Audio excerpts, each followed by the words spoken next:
good morning, and it's time for Politically Speaking with your host, Larry Novak. Heard every Saturday morning at 11:05. Join in by calling 508-822-1106. It's time for Larry Novak and Politically Speaking.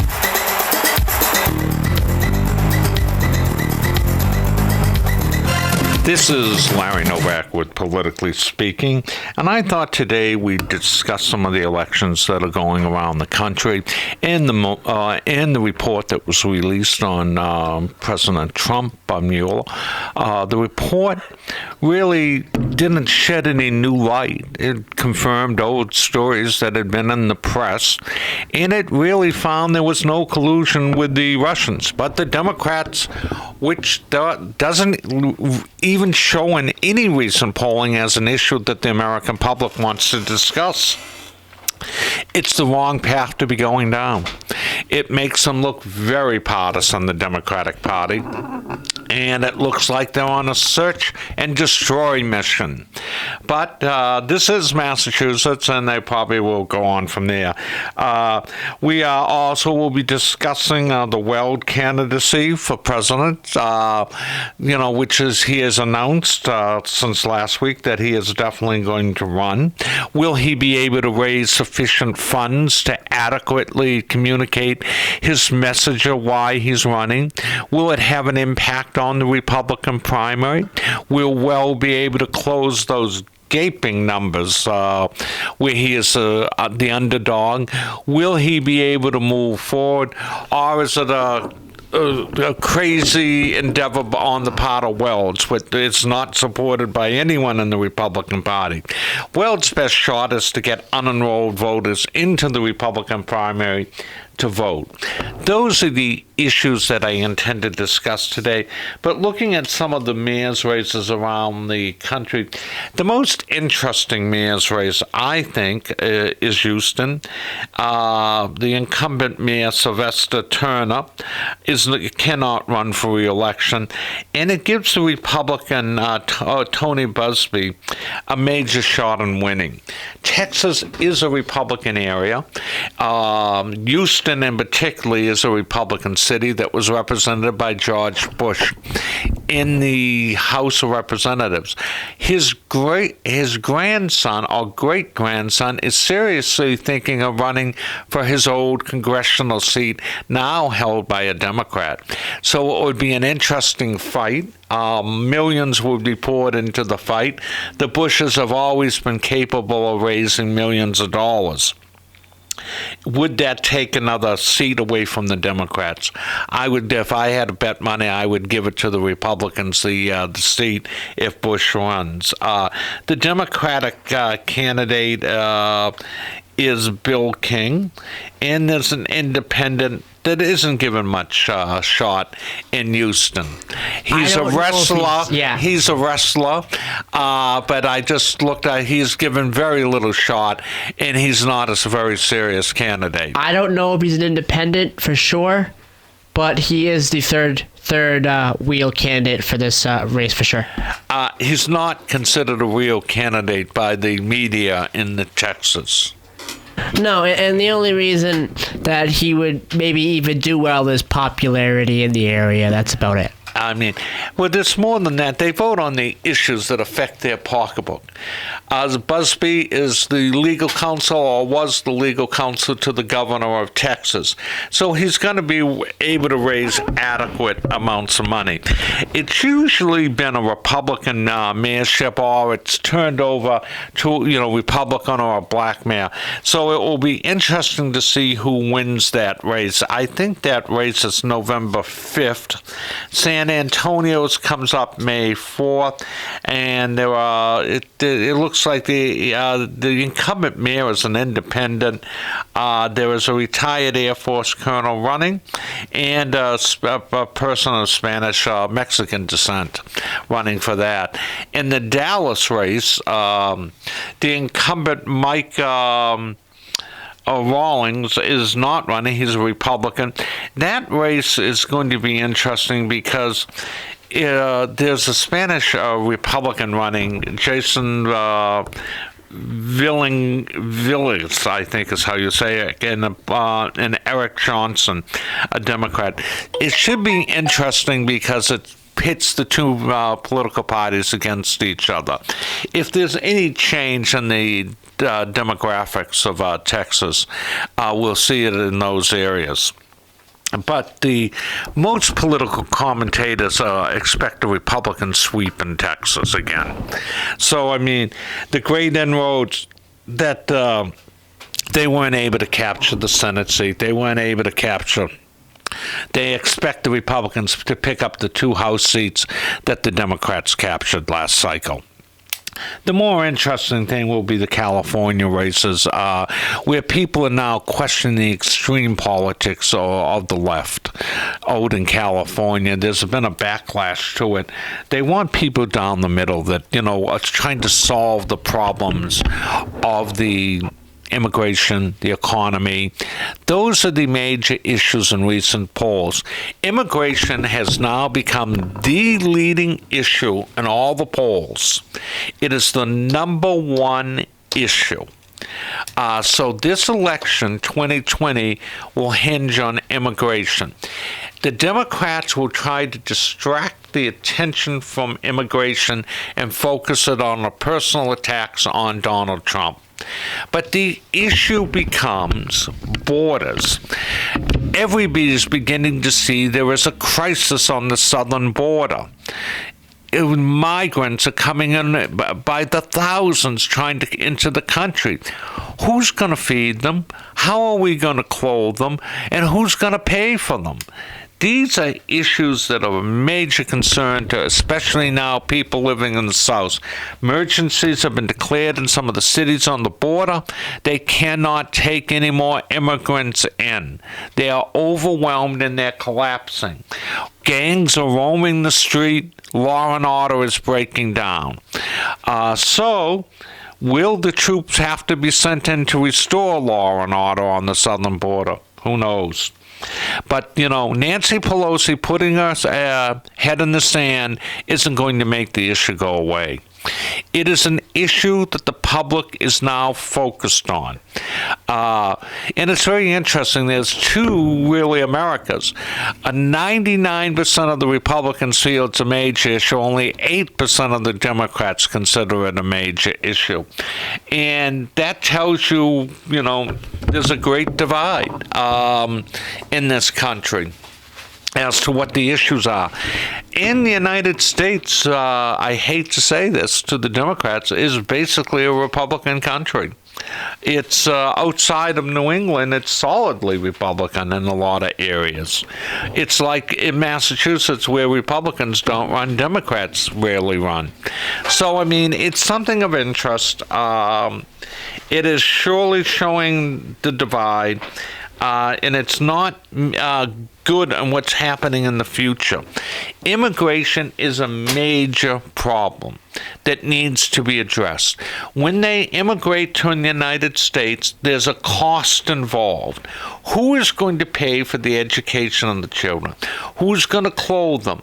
Who's going to pay for their existence if they can't find jobs? These are costs that the taxpayers have to pick up. Will it bankrupt our country if you allow 100,000 a weekend?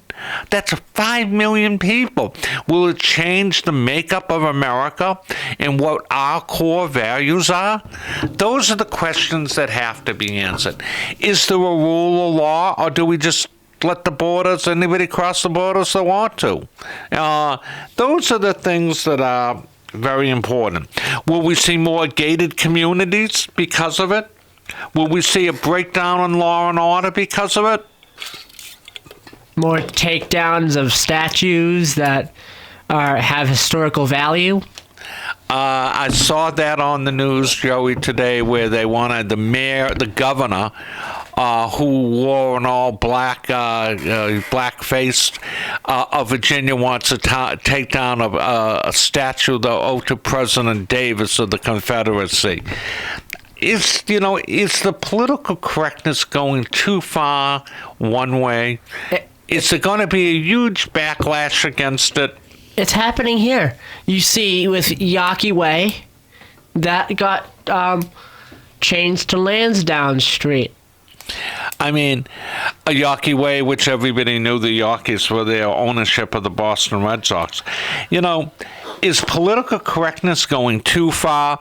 Will it happen to for the first time, if you saw today's news, the Spanish population is greater than the black minority population in America.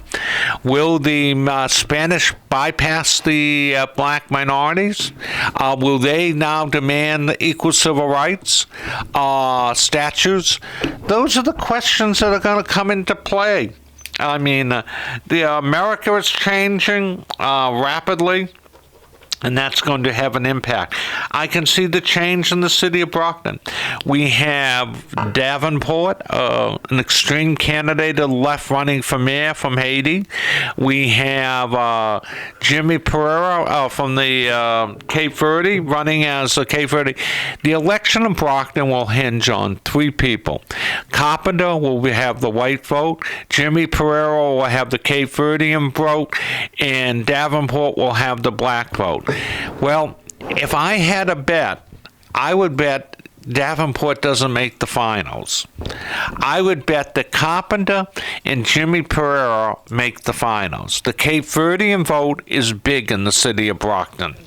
Davenport will not, because the black vote isn't that big, be able to overcome the minority if they vote by minority communities. Furthermore, Davenport's only been an American citizen since 2016. He has a good story to tell, but I think it's too early and he's too young to run a major city. Ill thought out, not widely considered by many people. I think he will. He needs to get more experience. He needs to understand the United States more. Yes, you're a representative of a minority group, and that's fine. But you should represent all the people when you're running for mayor. Mr. Davenport in the past has attacked Republicans. He has an anti-thing. There were 5,000 people that identify with the Republican Party in the city of Brockton. Why any of them would vote for Davenport would be beyond me. His social views are different than theirs. His issues are different than theirs. He would be a mistake. I think the Republicans will send out a letter urging his defeat. Which we discussed at the main meeting, targeting that mailing to 2 or 3, calling for them, the voters, to vote him down because of his extreme position on issues. It is time to tell it like it is. Political correctness goes so far, but then you have to stand for values. Values matter. They matter a great deal. Do you believe in open cities? Do you believe in that the immigration laws shouldn't apply? When do city councilors that are elected by very small districts supersede federal law where Congress has passed it? It doesn't. All it's going to take is the Justice Department to crack the whip and start prosecuting people for these actions, and you'll see it will all break down. Open cities, immigration for all, free cities so that they can come in and they're not bothered by police. And why shouldn't they be? They're here illegally. They're committing a crime. But that's where we get back to one standard for one group of people by the left and another standard for everybody else. They are exempt from those standards. When you look at it, Senator Warren was the first one to call for the impeachment of the president. She's doing very poorly in the polls. She is in 4th place in Massachusetts. Was the call really thought out? Did she read the full report? And you know what? You listen to people, the obstruction statute is unclear. And it is not probably, it's a catch-all statute to catch people that they want to convict. It's time to write laws plainly so the public can understand them. Laws written in extreme positions where legal scholars on both sides disagree as to the outcome is not healthy for America. The law should be clear, and that the average person, if he reads the statute, understands it. We are becoming a nation of over-criminalization. Should we criminalize it when a teacher's classroom fails to pass MCAS test, that teacher should be charged with dereliction of a duty? Are we going to that extreme as a nation? Should we, when a teacher's classes fail and they're not able to keep order in the classroom, that they should be charged with dereliction of duty? Think about it. Once you go down this path, there's no return from it. Everything will become criminalized. Does it become a free country, or does it become a country of bureaucrats running it, telling everybody what to do? I have a problem with the firing of Comey. I think that the president had the legal authority to Comey. I don't think it's obstruction of justice if he didn't agree with Comey. Comey serves at the will of the president. When does the bureaucratic structure dictate when somebody can be fired? This is the wrong way to go, America. The president had the right to fire Comey at any time. He was a holdover from another administration. Now we're going to see the Justice Department launching an investigation into the investigators. Will there be indictments? Will some of the FBI agents like Peter Strauss be indicted? Will Comey be indicted? Will they end up going to trial? Will they be convicted? I would suggest that the new Attorney General is going to take a hard look at it and probably seek criminal indictments.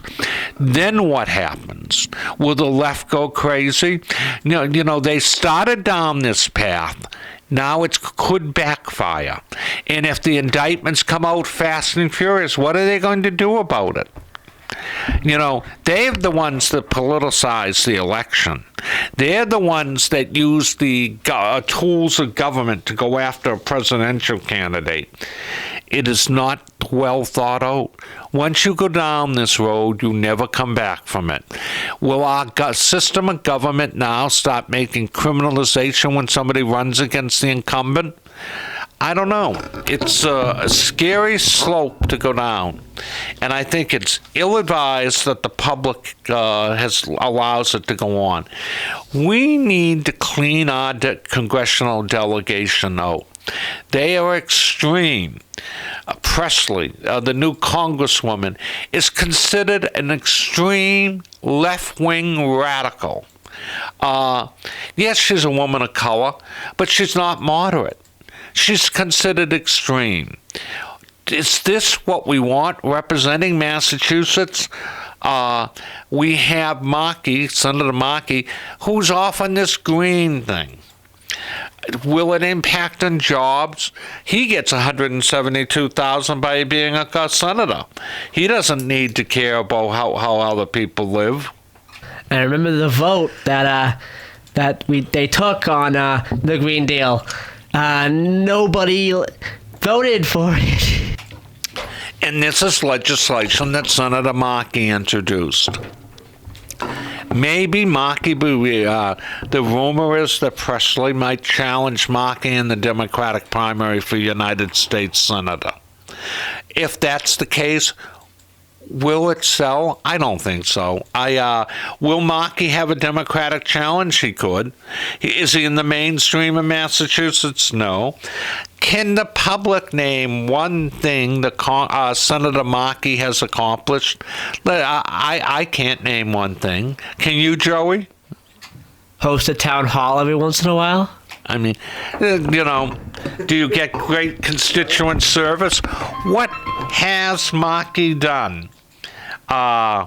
You have to be able to accomplish something. and pick that to the forefront of what you've done and why you should be reelected. What legislation has he got through the Senate? I can't name anything. Can you, Joey? Nope. Let's go through the delegation. What has Senator Keating, Congressman Keating passed? Do you know? No. Never really heard from him.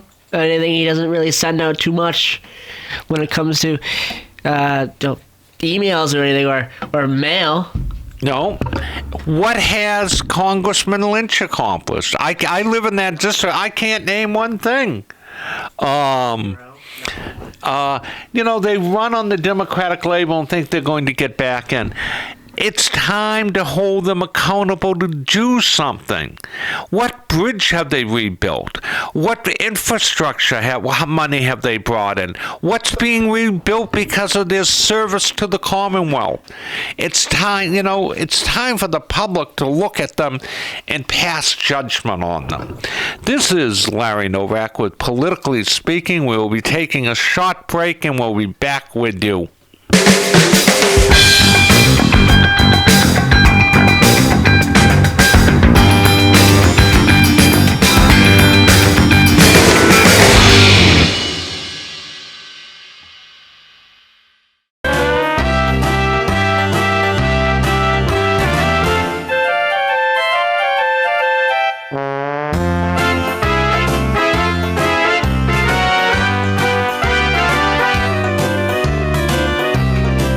This is Larry Novak with Politically Speaking, one of the most talked about Republican shows on the South Shore, the voice of the Republicans.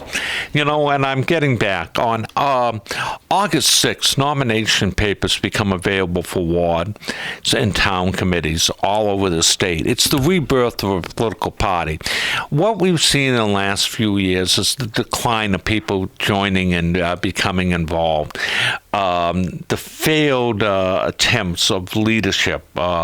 In Brockton, under the former chairman, there were 16 members Republicans, now over 120. It was a disgrace. And on the Democratic side, they didn't form most of the wards either. It is not a healthy thing. Government only is open when people become involved in the process.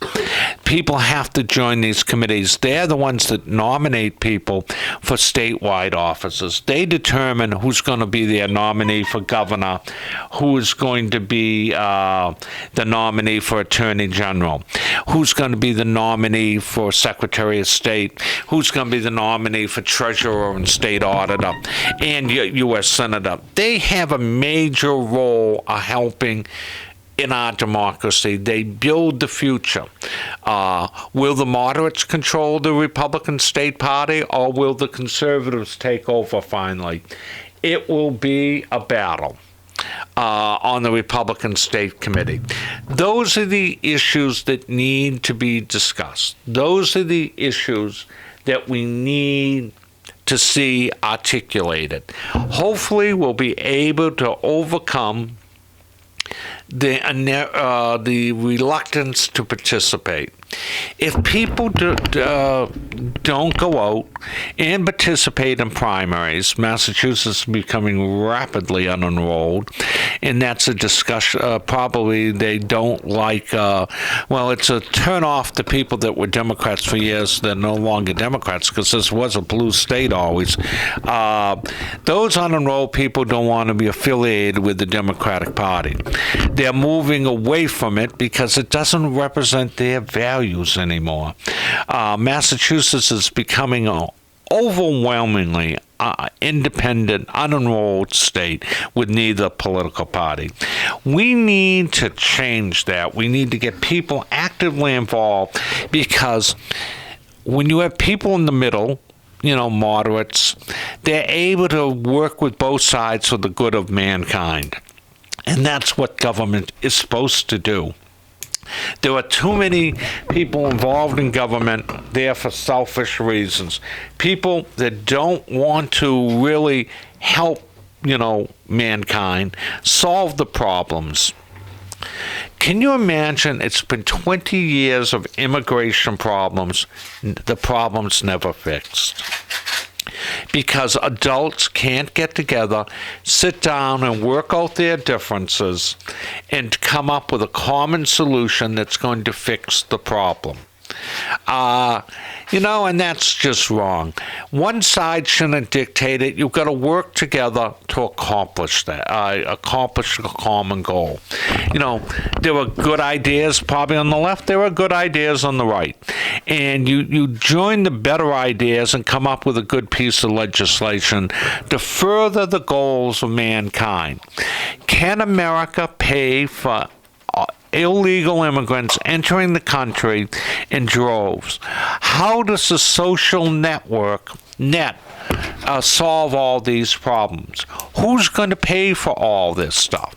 The tax rates on property continue to rise in Massachusetts as the seniors struggle to stay in their homes. Should there be an exemption for senior citizens in the state on real estate taxes? I think so. I think one of the things that should be done to address the needs of senior citizens is to lower the real estate tax burden after they reach the age of 70. I think we should encourage people to remain in their homes and remain independent. Otherwise, they're not going to be able to afford to stay that. Every year your tax rate keeps going up. Their disposable income hasn't kept up. Social Security has had very few raises in the last few years. I don't think under Obama there were any raises. You're absolutely right. Those are an issue that the public should be aware of, and they should think about it. Obama gave no raise in Social Security. That cost of living, that dollar that they were stretching before, became smaller, smaller, and smaller. They got real estate taxes, medicine to pay for. So the solution to the problem was to pass statewide legislation reducing property tax burden on somebody over 70. They should get a 25% reduction. They paid their property taxes usually for 25, 30 years. But is that thought out? No. Is it been addressed? No. Should we return at the local level to partisan elections? I would think we should, for the following articulated reason. You get more people involved who affiliate with political parties. They go on and become activists in the fight for democracy. They go out and get their people elected. Before Dick Wainwright who was the last Republican mayor in the city of Brockton, and it was 1974, and then they ended partisan elections. He won because of a divided Democratic primary that produced bad blood. It gives the minority party a chance. Dick lowered the taxes. There was great economic growth, but he got caught up in Watergate. It was the year of Watergate, and that took poor Dick down because the public was outraged by the actions of Richard Nixon, which it should have been. Now, we see some of the stuff that Nixon has said has come to fruition. He said if they get me, the next will be the churches. Well, surely the media has gone after all the churches and the things that used to be hidden in the churches and destroyed people's belief or faith in the ability of the church to accomplish things. That's a sad commentary. There are always a few bad actors in any organization. Does it mean it's overwhelming beliefs that? No. Should it have been addressed earlier? Yes, the abuse should have been addressed earlier. But it wasn't, and we have to go on. So by returning to a partisan election in a city or town, you'll get people that, a trash issue would become Democrat and Republican. Two different views. It would give the people a chance to vote a political party and to join it if they believed in what some local candidate was articulating. It would attract local candidates to that party. The fact that Governor Baker is extremely popular hasn't attracted people to join the Republican Party because he's viewed as a nonpartisan figure. He's not viewed as a Democrat or Republican. He's viewed as an unenrolled, more by the unenrolled, which the state is overwhelmingly becoming. When you look at those numbers, how do you strengthen the political structure that makes democracy work? You have to strengthen the political parties. We were told by years ago that curtailing the amount of donations would strengthen them. Hasn't happened. We were told by ending partisan elections it would make more people run. It hasn't happened. Many times when you look around, you see no candidates running for office in towns. You see no candidates in some of the cities being challenged. That isn't good democracy. The people have a right to choose somebody all the time. And when there were partisan elections, at least you'd get more people involved. Because the nomination was determined at the local level at meetings with people in the neighborhoods that were affected by who was their city council and school committee member. Or if you go a step further, I think a return to partisan elections should be studied and should be looked at. Alan Green, the vice chairman of the Brockton Republican Party, is looking at returning partisan elections in the city of Brockton. He is to get the how to do a home rule petition. I think that would have a major impact in the city. I think that people should be elected at large for the school committee, not elected by ward. I think you get a better quality of people running. Those are the issues that need to be addressed in one city. The issues in Taunton are different than the ones in Brockton. Will there be a mayor's race in Taunton, and who will run? Will the state rep, Miss O'Connor, run for mayor against the incumbent mayor of Taunton? If she does, will it produce a major increase in voters coming out to vote? Those are the things, and what would the dynamics of that election? Where does her policies differ from the incumbent mayor? Sean O'Connor will be able to articulate a different vision of where to go with the city. Is the city of Taunton doing well? It has a huge rainy day fund. And what does that money go to? It hasn't gone to decreasing the taxes, and it keeps going up every year. Why don't they use it for a real estate tax reduction at the end of the year? Why don't they lower the tax burden? People move into cities for three reasons: education, the quality of the education, the safety of the area, and further, the tax burden. People move in for those reasons. When the tax burden becomes too heavy, they move out. If the education starts faltering, they move out. And if the area becomes unsafe, they move out. People don't want to live in areas that have where their children are at risk. Those are the issues that need to be considered I think by returning to partisan elections that you'll get a better quality of candidates. People that have to stand by core convictions of what they believe and run on them. I think that those are healthy issues. I think that they are issues that should be looked at by the public. I think that, this talk of allowing illegal immigrants to vote is just absurd. What's their connection to the United States? What's their loyalty? Illegal immigrants should not be allowed to vote in a community where they're not here legally. It is in places in California, they're starting to think they should be allowed. Poorly thought out. It's like allowing a teacher to be on the bargaining unit for the school committee.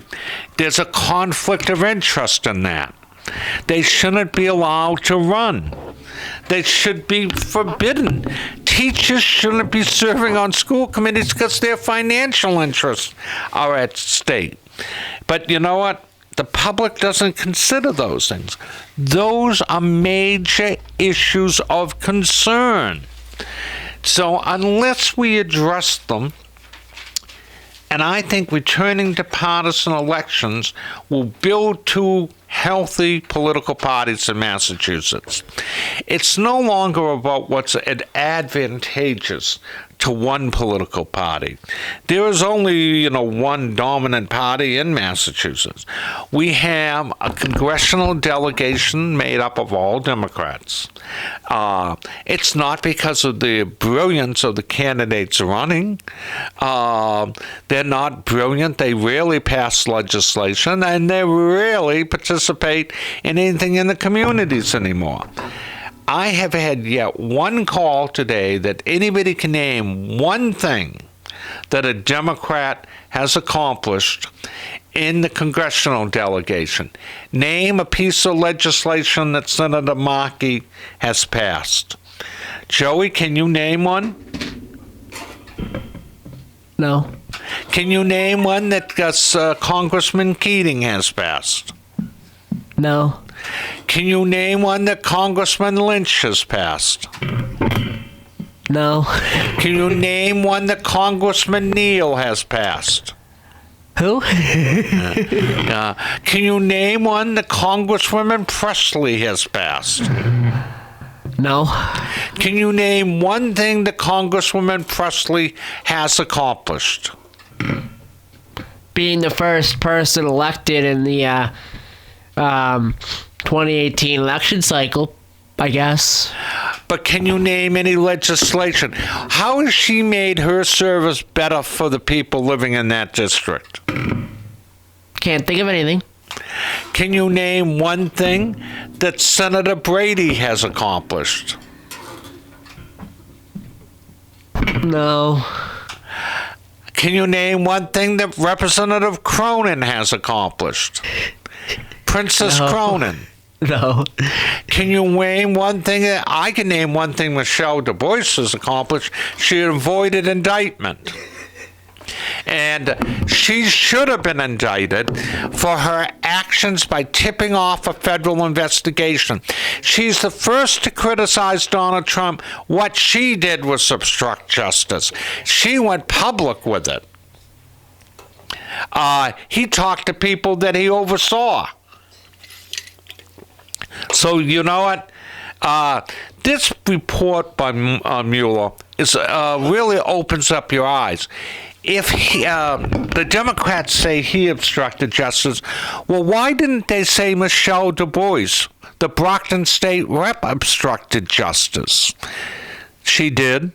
She should have been indicted, and she wasn't. She now has an opponent again in the next election. Another Republican is announced that he's seriously thinking of challenging her, a selectman in West Bridgewater. He said that she doesn't really service the district well, which is probably the case. Hopefully, we will see changes coming. People shouldn't be able to serve endless amounts of time and not accomplish anything. I can't name one thing that Michelle Du Bois or Princess Cronin have accomplished as members of the General Court. Simply failed leadership. You just got to ask yourself, why? Is this the type of leadership you want? Somebody to tip off people before the raid occurred? Endangering the lives of law enforcement personnel, Joey? If there was a raid and she told them to stay in their houses, by tipping them off, they were probably could have resorted in endangering the life of law enforcement personnel. Could have been deaths. There could have been people killed. Yeah. Right.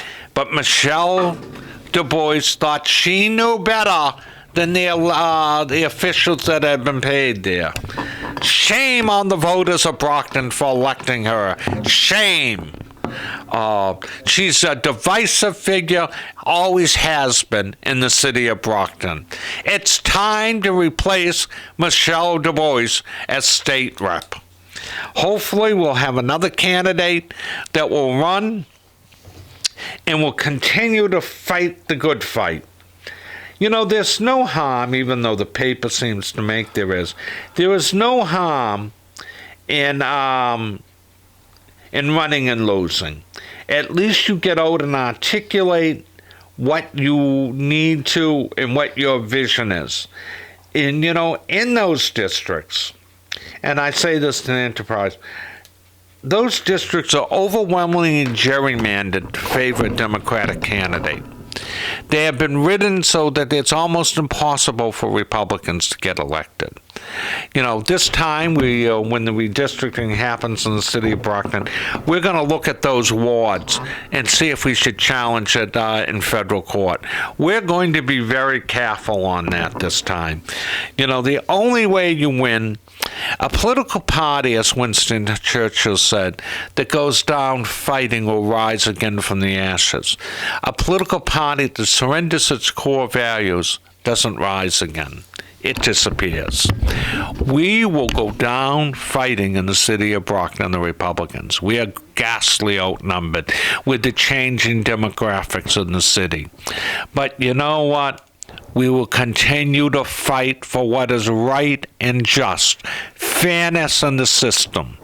The fairness has been lacking for a long period of time. There was 5,000 core voters, unenrolled and Republican, that get that live in the city. So you look at those 5,000. Can they swing a council at large race? I think so. Can they swing a mayor's race? I think so. And you know what? You have 3 different diverse candidates running for mayor. Carpenter is probably what you'd consider, he's a white candidate. You have Jimmy Pereira, who's a Cape Verdean candidate, and you have Mr. Davenport, the black/Haitian candidate.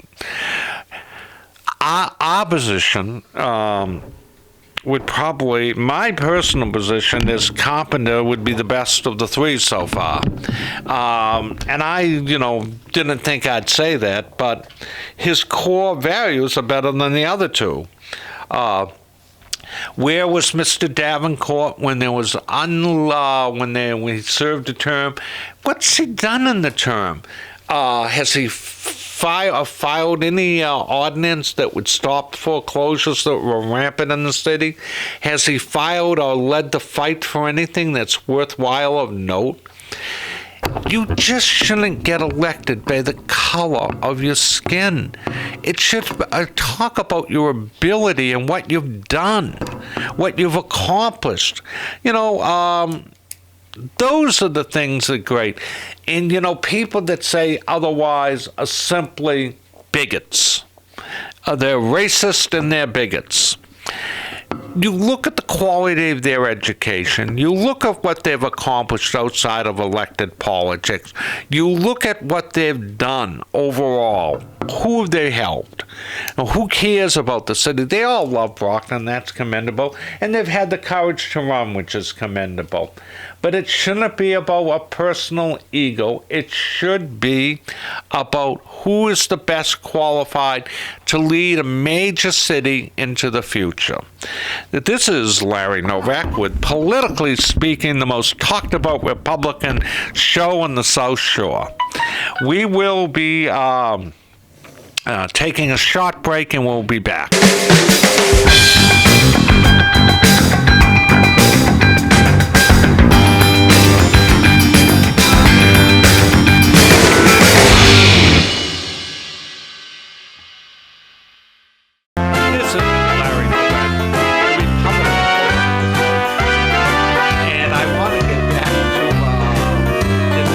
At hand, the local races in the city of Brockton. We have a challenge for Ward 3 School Committee. Alan D. Green running against Mark DiAugustino, the insurance man. But, you know, in that race, there's some concern. People have called me about Mr. DiAugustino's wife as a school teacher. And people did not know that in the Brockton school system. That is a major area of concern. At least I think it is. Should somebody that's employed in the school department get an elected member? It's wrong. We've seen it over the years. I remember one city councilor told me, well, I've got family that work for the city. I've got to stay on the city council to protect them. That's not the reason you should be on the city council, but I never said anything at the time. It's ill-conceived. Can you do your intro again? I'm sorry, I didn't have your mic on. So we were off the air? Yeah, for like 1 minute. I didn't put your mic up. Can you just do your intro and then go back to you? This is Larry Novak, the Republican voice of the South Shore, with Politically Speaking. We were talking about the races in the city of Brockton. We have one race for school committee in Ward 3, Alan D. Green versus Mark DiAugustino. Mr. DiAugustino, some people called and said his wife works in the school department. I never knew that. I think that might be a conflict of interest. I don't know if she does, and it might be misconception. But nobody whose spouse is employed in the school department should be on the school committee. It is not a good thing. You have to oversee and supervise those people that are. What is the conflict of interest rules? I don't know. There should be a written policy. You're not allowed to vote on the budget. You're not allowed to participate. And if you did, it's a violation of the ethics laws, and they should be looked at. It is time to tell it like it is. You know, years ago, I said to one city councilor, said to me, well, I've really got to stay on the city council. I have family protect. They work for the city. That is the wrong reasons to serve. You're there to serve the public mankind, not protect your family. But, you know, that's Democrats for you. That's what they think about.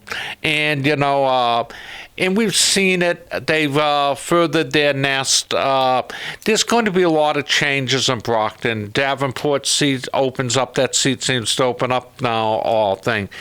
Ann Beauregard would be the wrong choice to be a counselor at large.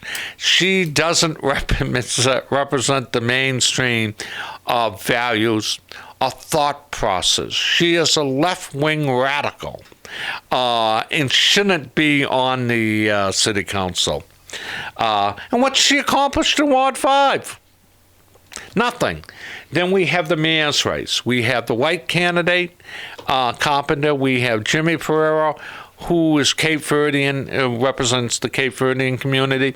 We have Councilor Davenport, who represents the black/minority community, Haitian community. Interesting race because the city is 1/3, 1/3, 1/3. So any one of those three could win. But my prediction is the older established voter is white that goes out to vote. And so it's an uphill battle. Furthermore, there are 5,000 Republicans on a roll that identify and always vote in the Republican for Republican candidates. If they're mobilized, they can defeat any one of those three candidates, and they should be mobilized. We should try to bring them to get our core values off the person that identifies with them. I have in discussion with the Republicans to send out a letter or two letters clearly articulating why we oppose a certain candidate. That will be helpful. You're supposed to be there for the all. One city councilor who's told some ward chairman he can't go to a Republican meeting. Well, that city council at large is going to get a letter sent out to every Republican quoting what he said.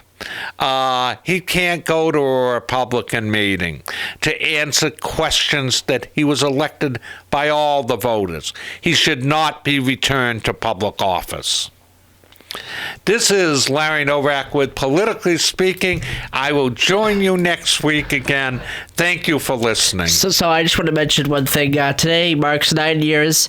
On April 20th, 2010, the oil drilling rig Deepwater Horizon operating in the Macondo prospect in the Gulf of Mexico exploded and sank, resulting in 11 deaths and also causing the largest spill of oil in history of marine oil drilling operations. 4 million barrels of oil flowed and damaged, and from the damaged well over an 87-day period.